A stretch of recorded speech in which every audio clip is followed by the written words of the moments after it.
મહેસાણામાં જીએસઆરટીસીની એનઓસી વગર city bus સેવા ચાલી રહી હોવાના મામલે મહેસાણા મહાનગરપાલિકા દ્વારા સ્પષ્ટતા કરવામાં આવી છે। સિટી બસ સેવા માટે જીએસઆરટીસીની એનઓસી લેવામાં આવી છે કે નહીં તેને લઈને સવાલ ઉઠ્યા હતા। ત્યારે મનપાના ડેપ્યુટી મ્યુનિસિપલ કમિશનરે આ મામલે મહત્વનું નિવેદન આપ્યું છે। મનપાના ડેપ્યુટી મ્યુનિસિપલ કમિશનરના જણાવ્યા મુજબ ટ્રાન્સપોર્ટ કમિશનરના પરિપત્ર અનુસાર મહાનગરપાલિકાની હદ બાદના 15 કિલોમીટરના વિસ્તારમાં બસ સેવા શરૂ કરવા માટે અલગથી એનઓસી લેવાની જરૂર નથી। જો કે સિટી બસ સેવા દરમિયાન બસનું ડુપ્લિકેશન ન થાય અને જીએસઆરટીસીની બસ સેવા સાથે કોઈ પ્રકારની સમસ્યા ઊભી ન થાય તે માટે મનપા દ્વારા જીએસઆરટીસીને અગાઉથી જ બસ સેવા અંગે જાણ કરવામાં આવી હતી। અગત્યનું છે કે અગાઉ મહેસાણા મનપા દ્વારા 8 સિટી બસ માટે પરવાનગી લેવામાં આવી હતી, પણ મહેસાણા મહાનગરપાલિકાનો વિસ્તાર વધતા હવે સિટી બસની સંખ્યા પણ વધારો થયો છે। હાલ મહેસાણા શહેર અને મનપા વિસ્તારમાં કુલ 25 સિટી બસ દોડી રહી છે। મનપાના કહેવા મુજબ શહેરનો વિસ્તાર વધવાની સાથે મુસાફરોની જરૂરિયાત પણ વધી છે, જેથી નવા વિસ્તારોને જાહેર પરિવહન સેવા સાથે જોડવા માટે સિટી બસ સેવાનો વ્યાપ વધારવામાં આવ્યો છે। જનરલી સીઓટી કમિશનર ઓફ ટ્રાન્સપોર્ટનો પરિપત્ર છે કે કોર્પોરેશન વિસ્તારથી 15 કિલોમીટર સુધીમાં સિટી બસનું સંચાલન કોર્પોરેશન કરી શકે છે। આપણો એવો એક પણ રૂટ નથી જે કોર્પોરેશનની બાઉન્ડ્રી છોડી અને 15 કિલોમીટરથી વધારેની બાઉન્ડ્રી બહાર જતો હોય છે। સમયાંતરે આપણને એવી સૂચનાઓ મળતી હોય છે કે આસપાસ આપણી કોલેજો છે કે ગણપત વિદ્યાલય છે, ભાંડુ કોલેજ છે, લોકોની રજૂઆતો અને આપણે સર્વે કરતા હોઈએ છીએ કે એકચ્યુઅલી લોકોને ક્યાં ફાયદો પહોંચે, સ્ટુડન્ટ્સો કેવી રીતે હેરાન ન થાય એ મુજબના આપણે રૂટ લાંબા કરતા હોઈએ છીએ। ગઈકાલથી વિવાદ ચાલી રહ્યો છે, પરમિશન કરીને એક આવો વિવાદ ચાલી રહ્યો છે, પણ એ વિવાદ એટલો નથી કે જે વિવાદને વિવાદ બનાવવામાં આવ્યો છે। દરેક નિર્ણયો કોર્પોરેશન પ્રજાના હિતમાં જ લેતું હોય છે। કોઈ સિસ્ટમમાં કદાચ કોઈ એનઓસી બાકી રહી ગઈ છે કે કોઈ રૂટ બાકી રહી ગયો છે એ બાબતને અમે તપાસ કરી રહ્યા છીએ। એવું કંઈ બાકી હશે તો અમે સત્વરે એ પ્રોસેસ પણ પ્રક્રિયા પૂર્ણ કરશું।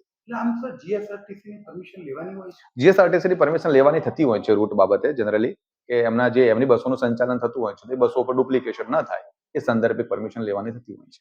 જે રીતે એવું કહેવાય છે કે મુસાફરોના જીવ સાથે જોખમ ને એવો કોઈ ઇશ્યુ? મુસાફરોના જીવ સાથે જોખમ ત્યારે જ થાય કે જ્યારે કોઈ બસ છે તો એની કન્ડિશન બહુ ખરાબ છે, જેવી કે એના ટાયર બહુ ખરાબ છે, એના જે ડ્રાઈવર છે એમની પાસે લાયસન્સ નથી, ગાડીનો ઇન્સ્યોરન્સ નથી, આવી ગાડીઓ ચાલતી હોય તો મારું એવું અંગત માનવું છે કે તો જીવનું જોખમ ઊભું થઈ શકે। બાકી આ એનઓસીની બાબતને અને જીવના જોખમને કંઈ લેવા દેવા મને નથી લાગી રહ્યું। જો ટ્રાન્સપોર્ટ કમિશનના પરિપત્રને ધ્યાને લેવામાં આવે તો એનઓસીની જરૂરિયાત નથી એવું કહી શકાય? એનઓસીની જરૂરિયાત છે કે નથી એ બાબતે અમે જોઈ રહ્યા છીએ। ટ્રાન્સપોર્ટ કમિશન જે સીઓટી છે, કમિશનર ઓફ ટ્રાન્સપોર્ટ, એમને 15 કિલોમીટર સુધીના સંચાલન માટે આપણને પરમિશન તો આપેલી જ છે।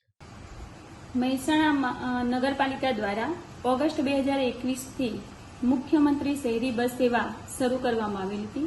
ત્યારે શહેરી બસ સેવાના શહેરી વિસ્તારના જુદા જુદા 8 રૂટો પર એસટી વિભાગ પાસે એનઓસી માંગવામાં આવેલ હતી, જે અન્વયે અમારી વડી કચેરી થ્રુ સપ્ટેમ્બર 2021માં શહેરી વિસ્તારના જુદા જુદા 8 રૂટો પર એસટી નિગમ દ્વારા તેઓને એનઓસી આપવામાં આવેલ હતી, પરંતુ સમય જતાં મહેસાણા નગરપાલિકા ત્યારબાદ મહાનગરપાલિકા થતાં ઉક્ત જે 8 રૂટો શહેરી વિસ્તારના હતા તે શહેરી વિસ્તારના રૂટોની અંદર વધારો કરી અલગ અલગ રૂટો પર સંચાલન થવા માંડ્યું।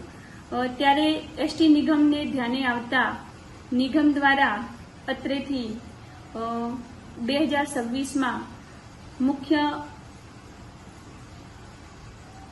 અધિકારી શ્રી મહેસાણા મહાનગરપાલિકાને પત્ર વ્યવહાર કરી અને જે વધારાના રૂટો પર સંચાલન કરવામાં આવે છે તેની એનઓસી મેળવવા માટે જાણ કરવામાં આવેલ છે। તે બાબતે અમારી વડી કચેરી પણ જાણ કરવામાં આવેલ છે। તેમ છતાં આજ દિન સુધી નગરપાલિકા દ્વારા વધારાના રૂટો બાબતે કોઈ એનઓસી મેળવવામાં આવેલ નથી અને જે શહેરી બસ સેવાના જે રૂટો ચાલે છે એ ગેરકાયદેસર સંચાલન કરવામાં આવે છે। આ જે ગેરકાયદેસર સંચાલન કરવામાં આવી રહ્યું છે, શું લાગે છે જો કોઈ અકસ્માત કે કોઈ એવું થાય તો જે અંદર બેસેલા મુસાફરો છે તેમને કેટલી મોટી હાનિ પહોંચી શકે છે? જે પ્રકારે આ બસો દોડી રહી છે તો આપણી શું સત્તા છે? જો એ લોકો એનઓસી નહીં રહે તો આપ શું કરી શકો છો? આમ તો જે મહાનગરપાલિકા દ્વારા એનઓસી મેળવી અને જે રૂટોની અંદર સંચાલન હાથ ધરતા હોય છે ત્યાં તેવા ગામ સુધી એસટી વિભાગ દ્વારા એસટી બસોનું સંચાલન કરવાનું હોતું નથી, પરંતુ મહાનગરપાલિકા દ્વારા રૂટોનો એનઓસી નથી મેળવવામાં આવેલી અને વિદ્યાર્થીઓને કે મુસાફર જનતાને કોઈ અગવડતા કે મુશ્કેલીઓ ઊભી ન થાય તે માટે હાલમાં એસટી વિભાગ દ્વારા સદર સર્વિસોનું સંચાલન રાબેતા મુજબ કરવામાં આવે છે. સમય જતાં એસટી બસો બંધ કરવાની પણ ફરજ પડી શકે છે. એટલે આપણે એવું કહી શકીએ કે અત્યારે હાલમાં જે એનઓસી નથી લીધી એ તમામ. તો મહેસાણામાં સિટી બસ સેવાને લઈને ઉઠેલા સવાલ વચ્ચે મનપાએ નિયમોનો હવાલો આપી પોતાની સ્થિતિ છે તે સ્પષ્ટ કરી છે. હવે જીએસઆરટીસી તરફથી આ મામલે શું પ્રતિક્રિયા આવે છે અને સિટી બસ સેવાને લઈને આગળ શું નિર્ણય થાય છે તેના પર સૌ કોઈની નજર રહેશે. આ મુદ્દે આપના વિચાર અમને કમેન્ટ બોક્સમાં જણાવો અને વિડીયો પસંદ આવ્યો હોય તો તેને લાઇક અને શેર કરી અમારી ચેનલને સબસ્ક્રાઇબ કરવાનું ભૂલશો નહીં.